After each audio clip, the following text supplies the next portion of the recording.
जय जगन्नाथ सांगमाने आज भिडियो आम देखा जे केमी प्लस थ्री इंटीमेशन लेटरटा आपड़ डाउनलोड करेंगे निज फोन रे। तो आप जाथे आज हूँ 22 जून एवं आमर जो plus three fast merit list out हो सारी एवं चलते देखा ये भिडियो कि प्लस थ्री मेरिट लिस्ट आपण ना अच्छी कि केमी देखिए एवं इंटीमेशन लेटरटा को केमी डाउनलोड करेंगे।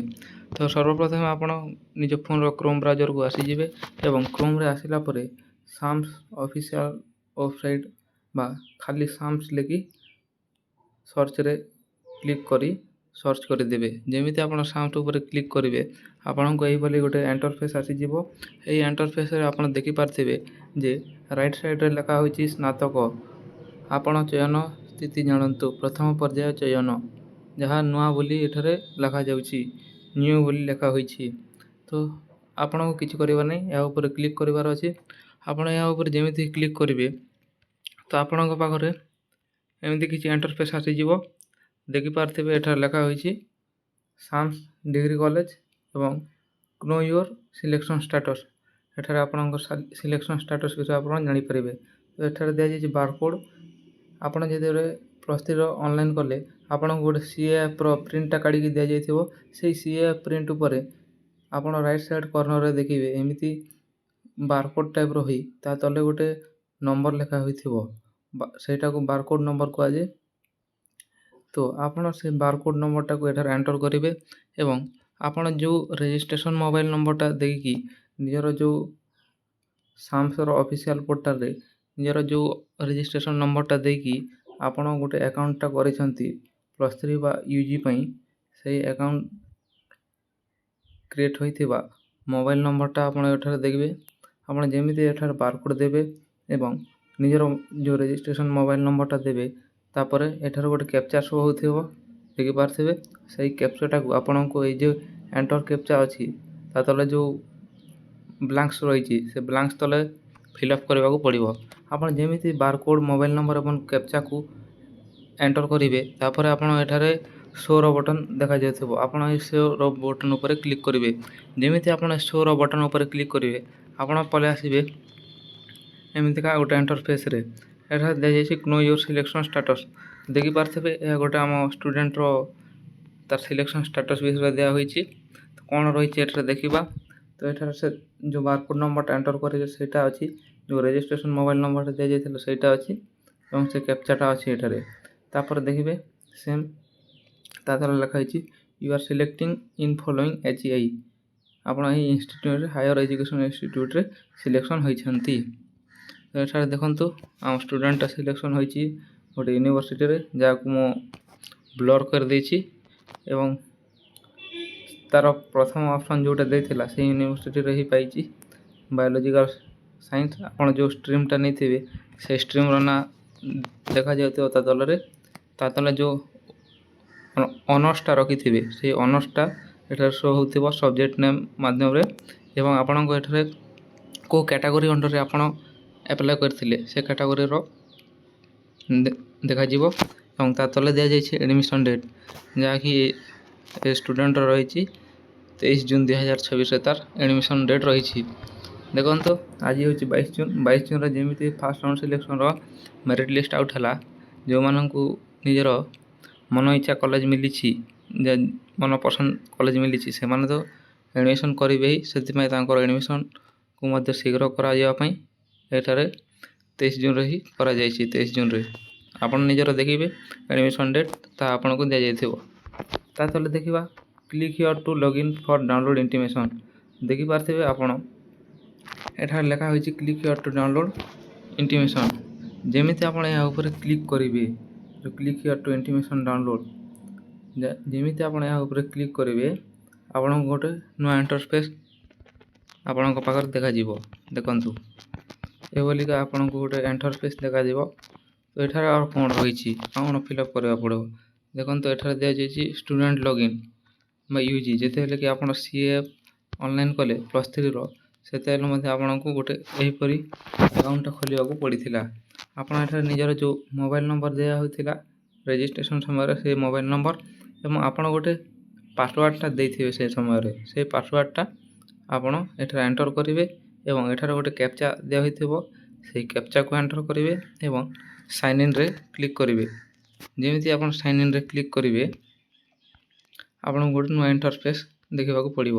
ଦେଖିପାରୁଥିବେ ଆପଣ ଯଦି ଆପଣ ନିଜର ପାସୱାର୍ଡ଼ଟା ଭୁଲିଗଲେ ତାହେଲେ ଏଠାରେ କ'ଣ କରିବେ, ଏଠାରେ ଫରଗେଟ୍ ପାସୱାର୍ଡ଼ର ମଧ୍ୟ ଅପସନ୍ ରହିଛି। ସେଇ ଫରଗଟ୍ ପାସୱାର୍ଡ଼ ଉପରେ କ୍ଲିକ୍ କରି ଫରଗେଟ୍ କରି ଆଉ ନୂଆ କରି ନିଜର ସେ ଯେଉଁ ରେଜିଷ୍ଟ୍ରେସନ୍ ମୋବାଇଲ୍ ନମ୍ବରଟା ଦେଇକି ଗୋଟେ ନୂଆ ପାସୱାର୍ଡ଼ ବା ନୂଆ ପିନ୍ଟା କ୍ରିଏଟ୍ କରିପାରିବେ। ତ ଚାଲନ୍ତୁ ଦେଖିବା ଆପଣ ଯେମିତି ନିଜର ମୋବାଇଲ୍ ନମ୍ବର ପାସୱାର୍ଡ଼ ଏବଂ କ୍ୟାପଚାକୁ ଦେଇକି ସାଇନ୍ ଇନ୍ କରିବେ। ସାଇନ୍ ଇନ୍ କଲା ପରେ ଆପଣଙ୍କୁ ଗୋଟେ ଏହି ପ୍ରକାର ଇଣ୍ଟରଫେସ୍ ଦେଖିବାକୁ ମିଳିବ। ଦେଖିପାରୁଥିବେ ଏଠାରେ କ'ଣ ରହିଛି, ଏଠାରେ ୱେଲକମ୍ ଯାହା ଲେଖା ହେଇଛି ତା ତଳରେ ଆପଣଙ୍କ ନାଁଟା ଶୋ ହୋଇଯିବ, ଆପଣ ଦେଖିବେ।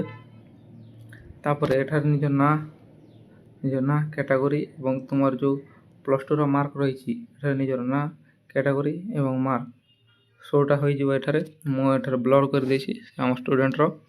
ତାପରେ ଦେଖିପାରୁଥିବେ ଆପଣଙ୍କ କେଉଁ ୟୁନିଭର୍ସିଟିରେ ବା କେଉଁ କଲେଜରେ ଆପଣଙ୍କ ମେରିଟ୍ ଲିଷ୍ଟରେ ନାଁ ଆସିଛି, ତ ତାହା ଆପଣଙ୍କୁ ଏଠାରେ ଦେଖାଯିବ ତଳରେ।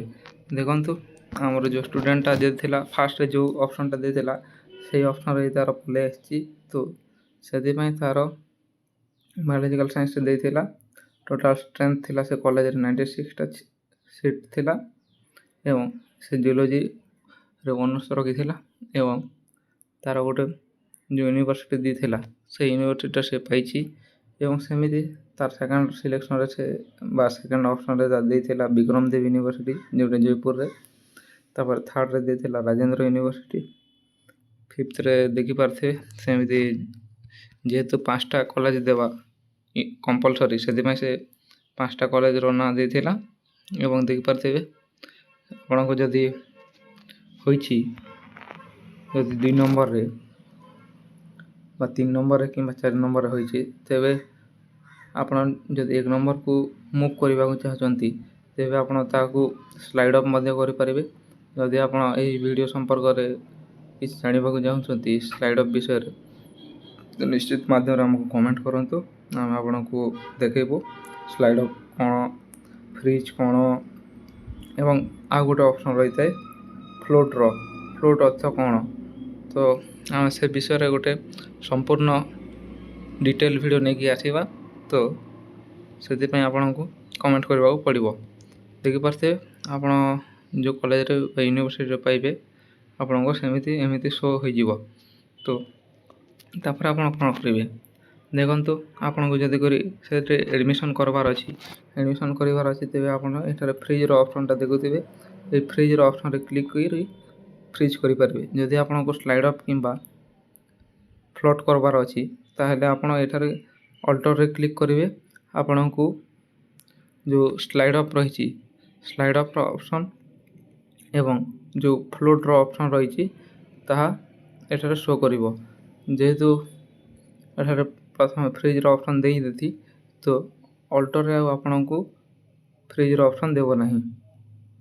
ତାପରେ ଦେଖିବା ଯେମିତି ଆପଣ ଏଠାରେ ଫ୍ରିଜ୍ର ଅପସନ୍ରେ କ୍ଲିକ୍ କରିବେ ତାପରେ ଗୋଟେ ଆପଣଙ୍କୁ ନୂଆ ଇଣ୍ଟରଫେସ୍ ଦେଖିବାକୁ ପଡ଼ିବ। ଦେଖିପାରୁଥିବେ ଏଭଳି ଗୋଟେ ଇଣ୍ଟରଫେସ୍ ଆସିବ। ତ ଏଠାରେ ଆପଣଙ୍କୁ ସବୁ ଶୋ କରିବ ଆପଣଙ୍କୁ ଯେଉଁ CAFର କମନ୍ ଆପ୍ଲିକେସନ୍ ଫର୍ମର ସବୁ ଡିଟେଲ୍ଟା। ଦେଖିପାରୁଥିବେ ଏଠାରେ ଏହାର ଆପ୍ଲିକେସନ୍ ଫର୍ମଟା କମ୍ପ୍ଲିଟ୍ ହୋଇଛି। ଆଉ ଯେତେବେଳେ କି ଅନଲାଇନ୍ କରିଲା ସେ ଅନଲାଇନ୍ ପେମେଣ୍ଟ ମଧ୍ୟ କମ୍ପ୍ଲିଟ୍ ହୋଇଛି ଏବଂ ଯେଉଁ CAFର ପ୍ରିଣ୍ଟଟା ସେଇଟା ବି କମ୍ପ୍ଲିଟ୍ ହୋଇଛି ଏବଂ ଇଣ୍ଟିମେସନ୍ ଲେଟର୍ ମଧ୍ୟ ଏହାର କମ୍ପ୍ଲିଟ୍ ହୋଇସାରିଛି। ତ ଇଣ୍ଟିମେସନ୍ ଲେଟର୍ଟା ଗଲା କୁଆଡ଼େ, କେମିତି ଡାଉନଲୋଡ଼୍ କରିବା, ତ ସେଥିପାଇଁ ଆପଣଙ୍କୁ ଦେଖିପାରୁଥିବେ ଏଠାରେ ଲେଫ୍ଟ ସାଇଡ଼୍ର ଟପ୍ରେ ଆପଣଙ୍କୁ 3 ବାର୍ ଆଇକନ୍ ଶୋ ହେଉଥିବ। ଦେଖିପାରୁଥିବେ 3ଟା ଯେଉଁ ବାର୍ ରହିଛି 3 ବାର୍ ଅପସନ୍, ଆପଣ ସେଠାରେ କ୍ଲିକ୍ କରିବେ। ଆପଣ ଯେମିତି ସେ ଉପରେ କ୍ଲିକ୍ କରିବେ ଆପଣଙ୍କୁ ଗୋଟେ ନୂଆ ଇଣ୍ଟରଫେସ୍ ଦେଖିବାକୁ ମିଳିବ। ଦେଖିପାରୁଥିବେ ଏଠାରେ ଲେଖା ହୋଇଛି ଆପ୍ଲିକେସନ୍ ଫର୍ମ, CAF ପ୍ରିଣ୍ଟ ଆଉ ଇଣ୍ଟିମେସନ୍ ଲେଟର୍। ଆପ୍ଲିକେସନ୍ ଫର୍ମଟା ଯେଉଁ ରହିଛି ତାପରେ CAF ପ୍ରିଣ୍ଟର ଅପସନ୍ ରହିଛି ଏବଂ ଇଣ୍ଟିମେସନ୍ ଲେଟର୍ର ମଧ୍ୟ ଅପସନ୍ ରହିଛି। ଯେହେତୁ ଆପଣଙ୍କୁ ଇଣ୍ଟିମେସନ୍ ଲେଟର୍ ଦରକାର, ସେଥିପାଇଁ ଆପଣ ଇଣ୍ଟିମେସନ୍ ଲେଟର୍ ଉପରେ କ୍ଲିକ୍ କରିବେ। ଆପଣ ଯେମିତି ଇଣ୍ଟିମେସନ୍ ଲେଟର୍ ଉପରେ କ୍ଲିକ୍ କରିବେ, ଆପଣଙ୍କୁ ଗୋଟେ ନୂଆ ଇଣ୍ଟରଫେସ୍ ଶୋ କରିବ। ଦେଖିପାରୁଥିବେ ଏପରି ଗୋଟେ ଇଣ୍ଟରଫେସ୍ ଶୋ ହେବ। ଆପଣଙ୍କୁ ଗୋଟେ OTP ଭେରିଫିକେସନ୍ କରିବାକୁ ପଡ଼ିବ।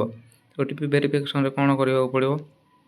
ଯେମିତି ଆପଣ ସେ ଉପରେ କ୍ଲିକ୍ କରିବେ, ଆପଣଙ୍କ ଯେଉଁ ରେଜିଷ୍ଟ୍ରେସନ୍ ମୋବାଇଲ୍ର ଲାଷ୍ଟ ଯେଉଁ 4 ଡିଜିଟ୍ ନମ୍ବର ଶୋ ହୋଇଯିବ ଏବଂ ଆପଣ ଯେଉଁ ଜିମେଲ୍ ଆକାଉଣ୍ଟରେ ରେଜିଷ୍ଟ୍ରେସନ୍ କରିଥିଲେ ଏବଂ ଆକାଉଣ୍ଟ ଓପନ୍ କରିଥିଲେ, ସେ registration account number Gmail account ମଧ୍ୟ ଖୋଲିଯିବ। ତ ଆପଣଙ୍କୁ ଯେଉଁ ମୋବାଇଲ୍ ନମ୍ବର ଦେଇଥିଲେ ରେଜିଷ୍ଟ୍ରେସନ୍ ସମୟରେ, ସେ ରେଜିଷ୍ଟ୍ରେସନ୍ ନମ୍ବର ଉପରେ ଯେଉଁ ଦେଇଥିଲେ ତାହା ସେ ଯେଉଁ ମୋବାଇଲ୍ ନମ୍ବର ଆପଣ ଏଠାରୁ କ୍ଲିକ୍ କରିବେ କିମ୍ବା ଟାଇପ୍ କରିବେ ନିଜର ମୋବାଇଲ୍ ନମ୍ବର ଟାଇପ୍ କରିବେ। ତାପରେ ଟାଇପ୍ କଲା ପରେ ଆପଣଙ୍କୁ ଗୋଟେ ଶୋ ହେବ ଜେନେରେଟ୍ OTP ବୋଲି ଗୋଟେ ଅପସନ୍ଟା ଶୋ କରିବ। ଆପଣ ମୋବାଇଲ୍ ନମ୍ବର ଦେଇସାରିଲା ପରେ ସେଇ ଜେନେରେଟ୍ OTP ଉପରେ କ୍ଲିକ୍ କରିବେ। ଯେମିତି ଆପଣ ଜେନେରେଟ୍ OTP ଉପରେ କ୍ଲିକ୍ କରିବେ, ତାପରେ ଆପଣଙ୍କ ଯେଉଁ ରେଜିଷ୍ଟ୍ରେସନ୍ ମୋବାଇଲ୍ ନମ୍ବର ରହିଛି, ସେ ରେଜିଷ୍ଟ୍ରେସନ୍ ମୋବାଇଲ୍ ନମ୍ବର ଉପରେ ଆପଣଙ୍କ 6 ଡିଜିଟ୍ର ଗୋଟେ OTP ଯିବ।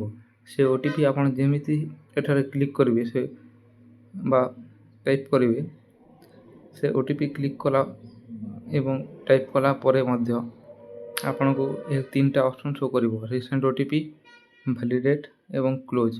ତ ଆପଣଙ୍କୁ କିଛି କରିବାର ନାହିଁ। ଏଠାରେ ଆପଣଙ୍କୁ ଭ୍ୟାଲିଡେଟ୍ ଉପରେ କ୍ଲିକ୍ କରିବାର ଅଛି। ଯେମିତି ଆପଣ ଭ୍ୟାଲିଡେଟ୍ ଉପରେ କ୍ଲିକ୍ କରିବେ, ତାପରେ ଆପଣଙ୍କୁ ଆଉ ଗୋଟେ ଇଣ୍ଟରଫେସ୍ ଦେଖିବାକୁ ମିଳିବ। ଦେଖିପାରୁଥିବେ ଏପରି ଗୋଟେ ଶୋ ହେବ। ଏଠାରେ ଆପଣଙ୍କୁ ଦେଖାଯିବ important instruction for online payment. ଯେ ଅନଲାଇନ୍ ପେମେଣ୍ଟ ରହିଛି ତା ବିଷୟରେ ସବୁକିଛି ଇନଷ୍ଟ୍ରକ୍ସନ୍ ଦିଆଯାଇଛି। ଆପଣ ଯଦି ପଢ଼ିବାକୁ ଚାହିଁବେ ପଢ଼ିପାରିବେ। ଏବଂ ତାପରେ ଆପଣଙ୍କୁ ଏଠାରେ ଦେଖିପାରୁଥିବେ ଗୋଟେ ରହିଛି I accept terms and condition. ଏହା ଉପରେ କ୍ଲିକ୍ କରିବାକୁ ପଡ଼ିବ। ଏହା ଉପରେ କ୍ଲିକ୍ କରିବେ, ତା ତଳେ ଦେଖିଦେବେ ଆପଣଙ୍କ ନାଁ ଲେଖା ହୋଇଥିବ ଆପ୍ଲିକାଣ୍ଟ ନାମରେ, ଆପଣଙ୍କ ରୋଲ୍ ନମ୍ବର ମଧ୍ୟ ଥିବ ଏବଂ ଆପଣଙ୍କ ଯେଉଁ ରେଫରେନ୍ସ ନମ୍ବର ରହିଛି, ଯେଉଁ ବାରକୋଡ଼୍ ତଳରେ ଯେଉଁ ନମ୍ବର ଥାଏ, ସେ ନମ୍ବରଟା ଏଠାରେ ଶୋ କରିବ। ଯଦି ଆପଣଙ୍କର କିଛି ପେଣ୍ଡିଂ CA ଫିଜ୍ ରହିଛି ତାହେଲେ ଏଠାରେ ଶୋ କରିବ। ଆମର ଏ ଷ୍ଟୁଡ଼େଣ୍ଟର କିଛି ପେଣ୍ଡିଂ ନାହିଁ, ତ ସେଥିପାଇଁ ଏହା 0 ଶୋ କରିଛି। ତାପରେ ଦେଖିପାରୁଥିବେ ଯେଉଁ କଲେଜ କିମ୍ବା ୟୁନିଭର୍ସିଟିରେ ଆପଣଙ୍କୁ ଆଡ଼ମିସନ୍ କରିବାର ଅଛି, ତା'ର ଯେଉଁ ଫିସ୍ଟା କେତେ ରହିଛି ଆଡ଼ମିସନ୍ ଫିସ୍, ତାହା ଆପଣଙ୍କୁ ଶୋ କରିବ। ଯେମିତିକି ଏଠାରେ ଶୋ କରିଛି 5,105 ଟଙ୍କା। ତ ଆପଣ ଏଠାରେ କ'ଣ କରିବେ, ଆମାଉଣ୍ଟ ଟୁ ବି ପେଡ଼୍ ଲେଖା ହେଇଛି। ତ ଆକ୍ସନ୍ ଉପରେ ଆପଣ କ୍ଲିକ୍ କରିବେ। ଆକ୍ସନ୍ କ୍ଲିକ୍ କଲା ପରେ ଅନଲାଇନ୍ ପେମେଣ୍ଟଟା ଦେଖାଯିବ। ଅନଲାଇନ୍ ପେମେଣ୍ଟ ଉପରେ କ୍ଲିକ୍ କରିବେ। ଯେମିତି ଆପଣ ଅନଲାଇନ୍ ପେମେଣ୍ଟ କରିବେ ଉପରେ କ୍ଲିକ୍ କରିବେ, ଆପଣଙ୍କୁ ଶୋ ହେବ କି ଆପଣ କେଉଁ ମାଧ୍ୟମରେ କରିବେ, ଅର୍ଥାତ୍ UPIରେ କରିବେ, UPI କିମ୍ବା SBIରେ କରିବେ ନା ଆକ୍ସିସ୍ ବ୍ୟାଙ୍କ ମାଧ୍ୟମରେ କରିବେ। ଆପଣଙ୍କ ଯେଉଁ ଆକାଉଣ୍ଟ ଅଛି ସେହି ହିସାବରେ ଆପଣ କରିବେ ଏବଂ ଯେମିତି ଅନଲାଇନ୍ ପେମେଣ୍ଟ କରିବେ, ଆପଣଙ୍କର ଇଣ୍ଟିମେସନ୍ ଲେଟର୍ଟା ଜେନେରେଟ୍ ହୋଇଯିବ ଏବଂ PDF ଫର୍ମାଟ୍ରେ ଆପଣଙ୍କ ଫୋନ୍ରେ ଡାଉନଲୋଡ଼୍ ହୋଇଯିବ। ଆଜିର ଏ ଭିଡ଼ିଓରେ ଏତିକି। ଭିଡ଼ିଓଟି ଭଲ ଲାଗିଥିଲେ ଭିଡ଼ିଓକୁ ଲାଇକ୍ କରନ୍ତୁ। ଚ୍ୟାନେଲ୍ରେ ଯଦି ନୂଆ ଅଛନ୍ତି ତାହେଲେ ଚ୍ୟାନେଲ୍କୁ ସବସ୍କ୍ରାଇବ୍ କରନ୍ତୁ ଏବଂ ଯେହେତୁ ଏହା ଗୋଟେ ସମସ୍ତଙ୍କୁ ଜାଣିବା ବୋଲି କଥା, ସେଥିପାଇଁ ନିଜ ସାଙ୍ଗସାଥିମାନଙ୍କ ସହିତ ସେୟାର ମଧ୍ୟ କରନ୍ତୁ। Thank you for watching last.